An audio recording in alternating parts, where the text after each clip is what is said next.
And now, Alcoa presents Definitely Not a Jew on the Adam Carolla Show. Dateline, Indianapolis, Indiana. A 55-year-old homeless man was charged with stalking after using a library computer to send sexually harassing messages to WNBA star Caitlin Clark. Definitely not a Jew.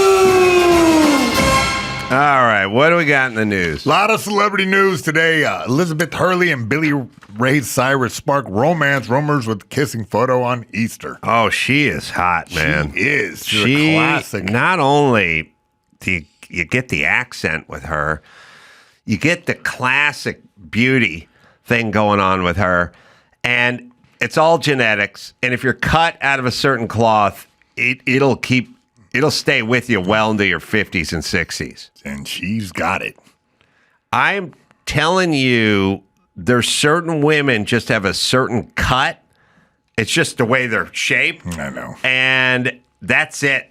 Just fucking pure genetics. Now, what about Billy Ray Cyrus? Isn't he a specimen? First off, his hair's longer than hers. I don't know what's going on with him. I don't like any guys with long hair. That's a wig, man. What is that? I don't know. He's got blonde extensions. Something's amiss. Awry. A foot. There's something. A foot is amiss. A miss is a foot. There's something afoot. The only reason he's famous is because of a shitty song, "Achy Breaky Heart." That was the dumbest song in the world. It's a novelty. I don't think you'd understand. Yeah. That's it. That's it. Is that the only hit? And is it 30 years ago plus? More. 40 at least. 40? Yeah, but he had a baby. You know what I mean? Miley did her thing. I'm going to say it was like 89. I don't know. Let me see. He started an empire out of that goofy ass song. Yeah, no, great businessman, real well done. But what if his name wasn't Billy Ray? Was there something about the Billy Ray part that worked? There's got to be the name's You're got to right. be No, right it to is. keep things going. It's in high school, we called him Really Gay Virus. All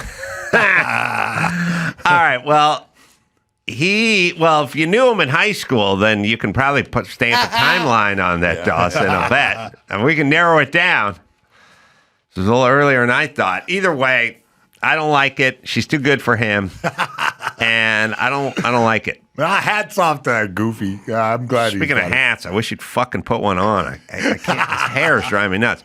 And was he having some kind of substance issues or something, or was he just loaded up on stage? Yeah, he was really loaded, and we did a news report on it a while back where he was just kind of hammered on stage. Released in 92.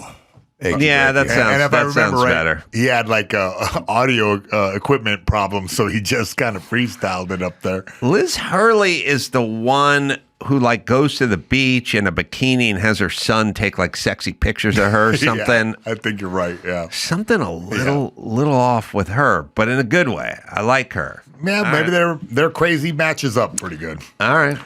In other news, Rosie ODonnell says Lyle Menendez was instrumental in helping me heal on a lot of stuff and one of my closest friends. Yeah, the two bonded over their shared trauma, and the comedian says Menendez helped her through parenting struggles as her child Clay, who is autistic. Wait a minute. Did they transition to autism, or were they always autistic? Doesn't she have a kid that's I think they're cis autistic. Original. Clay. Okay. She was molested. This is, by the way, the reason pedophiles need to be put down is because it's really the only gift that keeps giving. Yeah. You know what I mean? She gets molested when she's 9. And at some point, she's in Ireland at 66 and wakes up in a cold sweat like it was yesterday, right? Yeah. Even though it's been 50 some odd years, right? Mm-hmm. But did she claim that she was... Yeah, as I understand, they both had this type of abuse. Molestation. That's what they bonded over, yeah. Man. You know, the thing that's weird is these people get abused, right? Mm-hmm. When they're kids, and then they become sort of infants in a weird way. It can be brought back to that place. And they're hurt and they're damaged. But they do a lot of lashing out and a lot of offense for people that should be on the defense, like should be going, I can't come out of the house today. I'm in a fetal position. I'm having a bad day, whatever. But they do a lot of attacking, which is, I know it's a part of it. It's just counterintuitive. Like you're either attacking someone or you're in a fetal position crying. And my thing is like, I like to be in between. I'd like to not be attacking people and then also not be in the fetal position, just sort of taking it down the center. Yeah, her life seems so. It feels like needless torment. Do you know what I mean? Like she's a funny and talented person. Okay. Well, when they pay you to be tormented, and they pay, don't you think that you normally go to that stimulus if they pay you a lot of money to complain about things or say I don't know who something paid. bad? Here's what I'm saying. There's a guy named Jerry Seinfeld. He just does comedy. No, he's what's up with peanuts. Now he's rich and he seems to be okay. Yeah. Could you just tear a page out of his playbook? You guys are about the same age. You've been on the scene since he travels around. He tells jokes. He enjoys himself. He likes Porsches. Yeah. He doesn't like my Porsche. He likes his Porsches. Infamously. And then he goes home and he does a podcast where he talks about Porsches. Okay, good. Seems happy.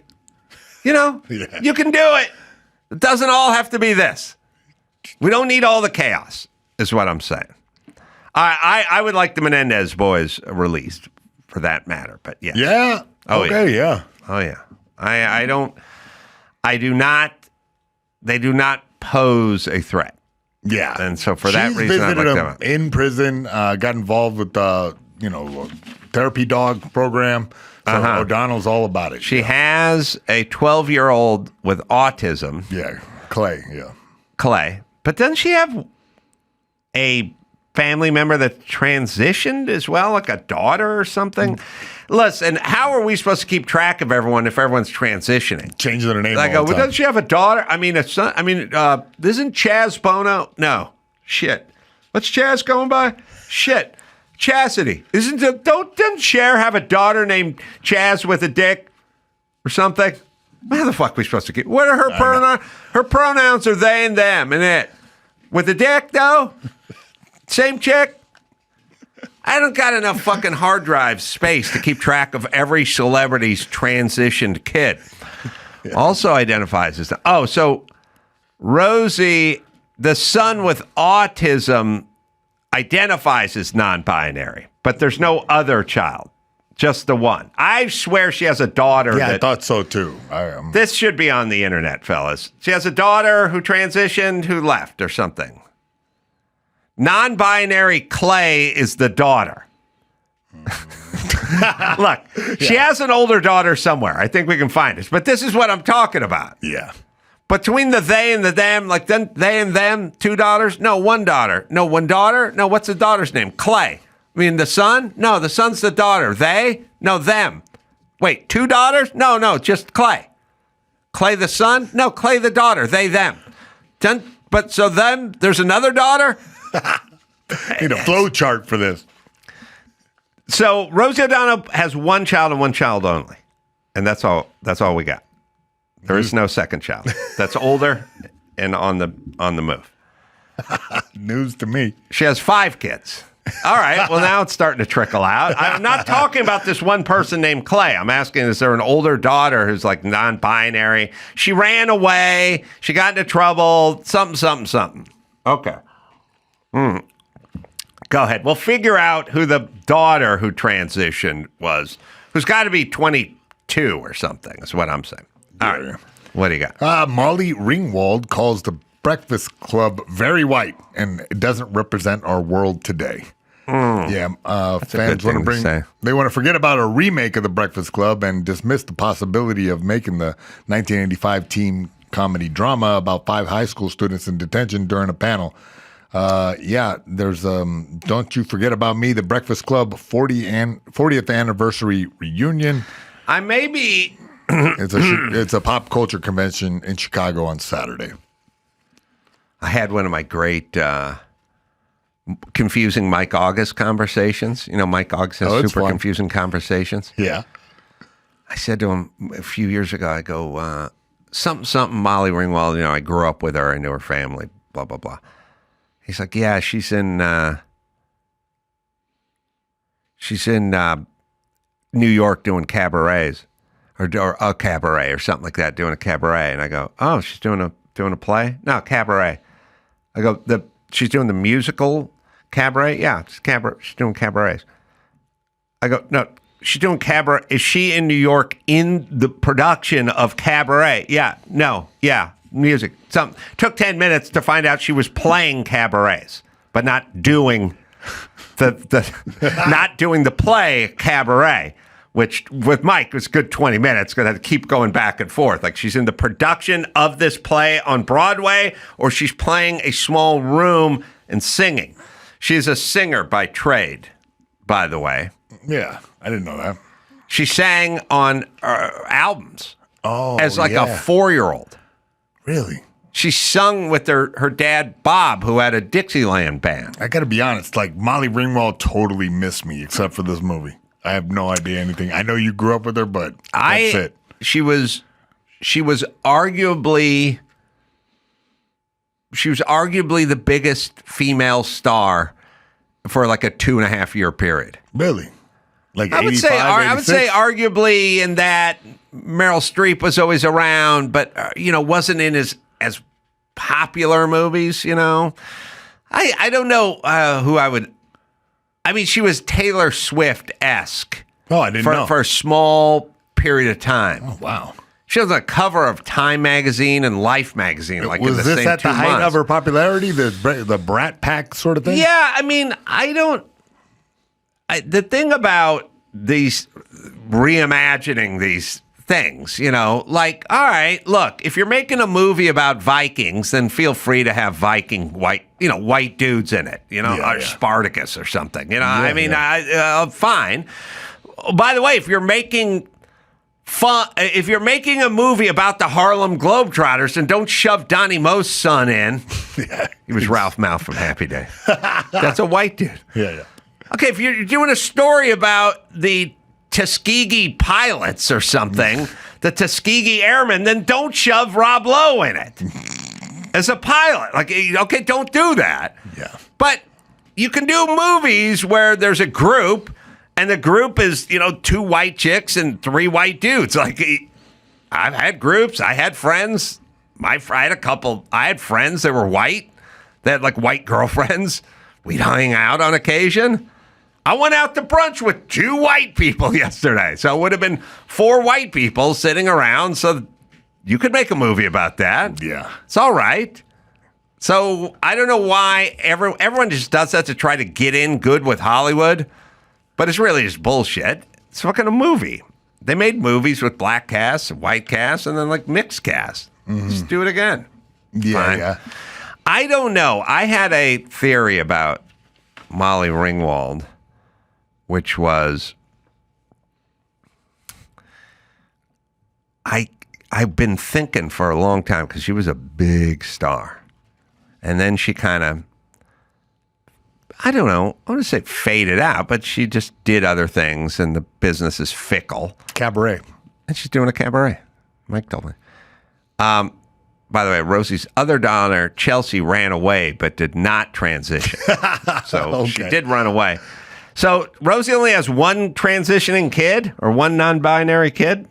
That's pretty good for Rosie. Not too shabby. Not bad. So here's what I kept thinking. But I'm not thinking it anymore. But maybe I should. That Molly Ringwald was going to have some kind of comeback like John Travolta in Pulp Fiction. Oh, yeah. Remember John Travolta was doing like Daddy Daycare 3 or Who's Talking, Daddy Stop Talking, or Who's Talking to Daddy or something. He was doing these like farcical. Yeah. He was becoming a little bit of a joke. Yeah. He started off with Saturday Night Fever and things like that. And then Grease. And then he sort of became kind of a joke. And then Tarantino brought him in And it was like, oh, he's back. Yeah. I kept thinking there was going to be a Molly Ringwald type, one of those roles. Yeah. You know, maybe a little Oscar buzz. Yeah. She's capable. Right. So somebody would be smart to like bring her back. But there's something about it. I don't think she's looking for it or wants it or something. There's something. She's happy with the cabaret. I guess. But anyway, celebrity, stop weighing in on the cast and the white and the whatever. It's just fucking what it is. Yeah, Fine. she said it doesn't represent our world today, and thought that it would be better with multiracial. Wait, here's approach. the thing. You don't need to make a movie about 17-year-olds who get detention. That doesn't need to represent our world. Yeah. That just represents some school in Illinois where they got detention. Yeah. By the way, that library didn't represent my world. I fucking went to a So place clean. that looked like a prison with bungalows, Yeah. trailers and shit. There was no library that looked like that. I know. I always was shocked that that's what schools look like in the 80s, but then I know. No fucking way. My schools looked like mental institutions. They were gray, were boxes, had Old steel books. grates on the window, weird vinyl tile. By the way, the tile would be worn away. Yeah. Like maybe some weird wood pattern or something, but it'd be gone during the high traffic zone. That was just a weird beige You're right. thing. The wood pattern was gone. It was fucked up and old, and it was institutional. That's what I went. Just long hallways, doors on each side with grates on the windows. A lot of wire and glasses. I'll tell you Glass embedded with wire in it, chicken wire and glasses and steel grates everywhere. Well aware It just of it. looked like shit. It was a prison. I mean, basically the same contractor that built North Hollywood High just built a prison. You're right. Okay, but not this. No. All right, what else we got? We also got Shannon Sharpe in the news, accused of rape in a $50 million lawsuit after what he calls a rocky consensual relationship. Yeah, Hall of Fame tight end Shannon Sharpe has been accused of rape by a woman under the pseudonym Jane Doe in a 13-page, $50 million civil lawsuit filed Sunday and obtained by the Post. The complaint filed in Nevada State Court alleges ESPN personality committed sexual battery, and engaged in the intentional infliction of emotional distress during a rocky consensual relationship. Who called it a rocky consensual relationship? Actually, the filings say that. So she had a consensual relationship, but yeah, it was rocky. It was rocky. Well, it's rocking that he has a fucking ton of money now and she wants some, or I don't know what rocky means. Yeah. I never thought about, his brother is, No. What? Who? He's got a Hall of Fame wide receiver brother. No? I didn't know that. Sterling Sharpe, Oh, you're right. who was also a physical presence. Yeah. But he played wide receiver, so he was a big wide receiver, right? But think about it. I don't know what year these guys were born. Sterling's probably older. And I don't know where they grew up, but I'm guessing some poverty. Yeah, well, the complaint accused Sharpe of threatening to kill her multiple times, being manipulating and controlling, and repeatedly threatening to brutally choke and violently slap her. Threatened to do so, I guess. Yeah. I now have a new creed, which is believe no woman. I know it was believe all women 10 minutes ago, but since they've all turned out to be fucking liars, I'm going with believe no woman. Like, okay, is that... Oh, so that includes Hillary Clinton and Kamala. Did Kamala Harris work at McDonald's or not? Okay, we're not believing any women anymore. You get a lot of trouble by believing all women. Yeah. So I'm now believing no women for a period, and then I will venture into believing some women at some point, but we're not there yet. He has denied all allegations of coercion or misconduct in a statement through his counsel. Okay, Sterling Sharpe, born in 1965. Shannon Sharpe, born in 1968. Both grew up in Chicago. All right. I'm guessing they grew up in maybe a rough and tumble black neighborhood. Sounds like it's Chicago. Sterling is a kick-ass name It is. for a dude. It is. Shannon is not a good name for a young black man growing up in a hardscrabble south side of Chicago. He had to be perpetually pissed that he got Shannon when his brother was Sterling. Because Sterling, there's sort of there's middle of the road names, Ed and Ted and Fred, you know. And then there's cool names. Sterling is good. And by the way, Sharpe sounds like you're a knife manufacturer. You know what I mean? Yeah. Sterling Sharpe. It sounds like sterling steel and a sharp blade. Like Sterling, it sounds like you make swords for the Japanese army or something. Yeah. Sterling Sharpe Sword Company, 1761. You know? Sterling Sharpe. Sounds like a company owned by William Alfred Newsom III. That's right. A wholly owned subsidiary of Getty Oil. Shannon Sharpe sounds like you do gay porn.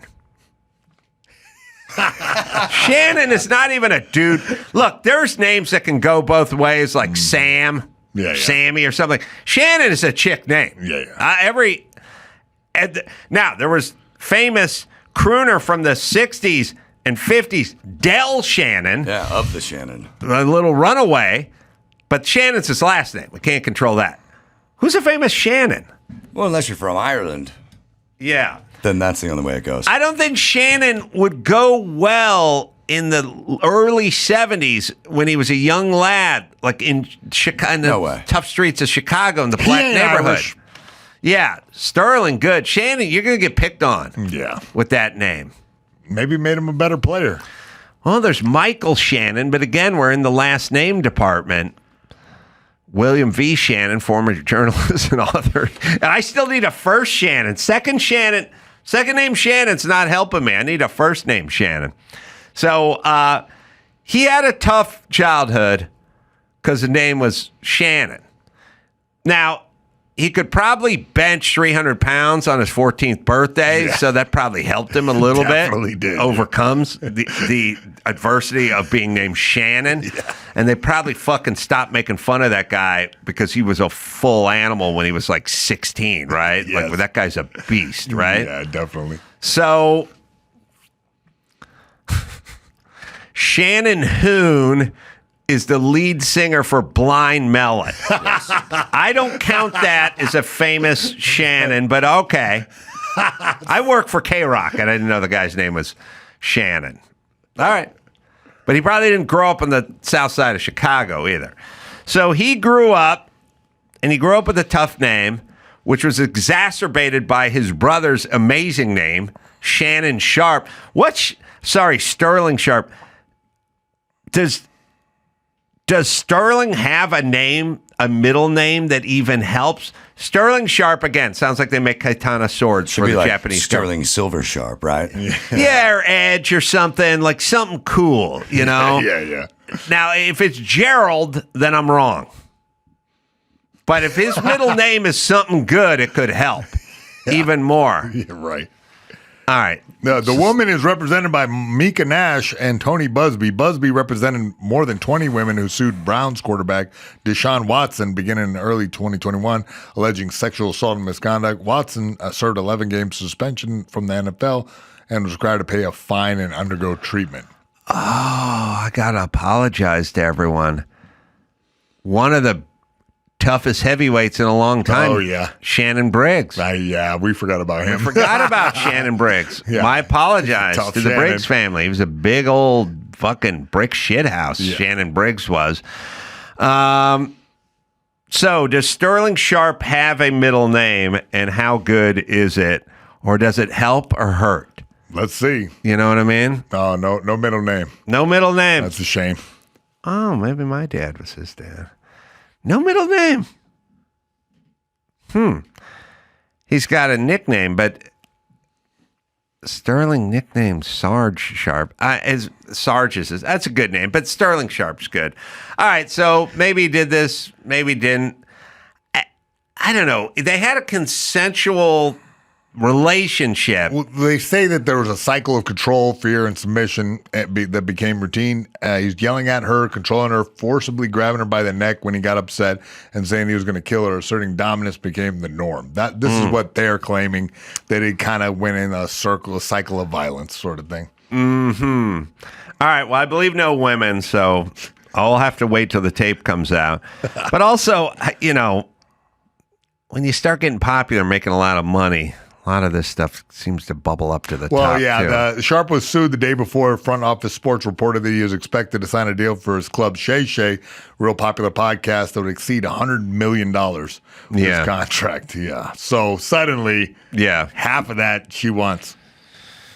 Yeah. I still, there's a sort of part of this that doesn't make sense. Like I was arguing famously with a famous female attorney, Gloria Allred, right? Yeah. And Gloria Allred represented the folks that were in the audience when Michael Richards went on his N-word tirade. Sue him for? Yeah, for damages. What? And I said to her, how does giving them money make them better? Yeah, I don't get why paying somebody makes stuff go away. You know what I mean? Like if you were raped and someone went, all right, well, here's $80,000. You were never raped. How does this money? And especially words, you know what I mean? I said sue people for the YouTube comments. I said, what if they were in the audience, they were fat, and he was making fun of fat people? Would you be able to sue them? And she goes, well, that's not what happened. I beat the shit out of her with this argument. But she said, I said to her, why is a rich guy, a multimillionaire like Michael Richards, why is cutting a check punishment to him, and why are them getting money? I don't get why it's punishment. And she said, don't you think he should be punished? And I said, oh, yeah, he's being punished. His reputation is destroyed, and he's never going to work again. And then she told me I didn't know about that.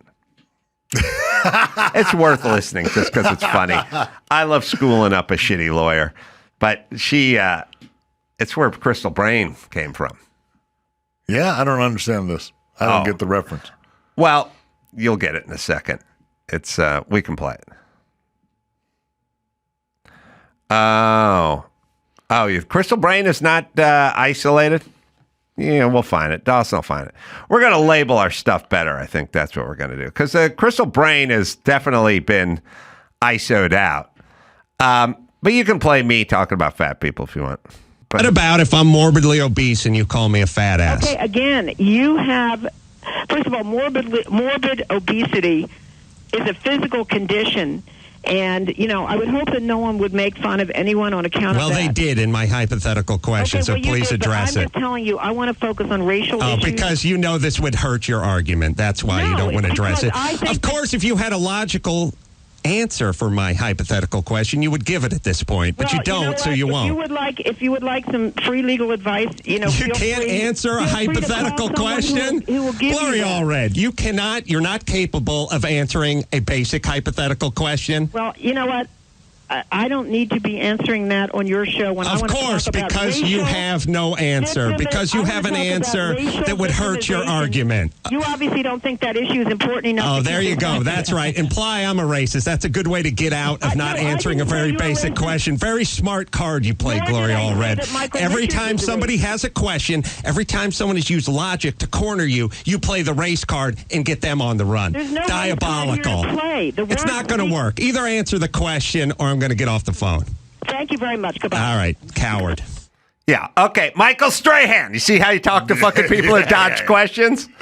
If you won't answer a hypothetical question, then you're wrong. Mm-hmm. Your synopsis is wrong if you won't answer a hypothetical question. And by the way, everyone by law should have to answer hypothetical questions because they're hypothetical questions. There should be no not answering. Yeah. It's hypothetical. We have the Crystal Brain. I happen to enjoy this one. Sir, if you will answer my question, I do think it was wrong what he did. But you don't think he should suffer a consequence? I don't necessarily say he shouldn't. He will and has. Like what? How has he been punished? Well, first off, we're talking about what a jackass he is on a national radio show. So that's enough. Well, some would say it's the ultimate in a certain sense. Well, I don't know, and I'll tell you why. Why is giving away money the ultimate punishment? Isn't your name being tarnished the ultimate punishment? Let me address your issue. Yes. That if he's talked about, that's punishment enough. For some people, that enhances their career if they're celebrities. The name recognition alone now is a lot bigger and broader and wider than ever before, and maybe it will actually result, as it did for Hugh Grant, in a lot more career opportunities. Well, Hugh Grant had an established film career. That's a poor example of somebody whose career was moved along by being I'm with a saying there's some transvestite. people who have come back strong from what appears to be a scandalous situation. I'm sure you would agree with that. Well, yeah, it's possible, but I think if you asked Michael Richards whether he prefer, or Michael Richards' representation, his publicist or his agents, whether they prefer this incident happen or not, they would, of course, say no. Well, that's not the question of whether they would prefer it happen. The question is, will it enhance his career? No. And we don't know the answer to that Yes, yet. we do. You're The willing to answer is say no. Because you've got a crystal ball that I don't have. No, I have a crystal brain that thinks logically. Well, you really don't know that. All right, bitch. It turns out you were wrong. Turns out it may have hurt his career just a little bit, but she thought maybe it would enhance his career, dropping 70 N-bombs by being filmed on a stage in L.A. Okay, she's a fucking liar. She's a liar. And the problem is she's too dumb to realize I'm smarter than she is, and she brings that shit in there. But Michael Strahan, that's how you talk to people who lie. Yeah. Crystal brain. Crystal brain. I finally heard the genesis.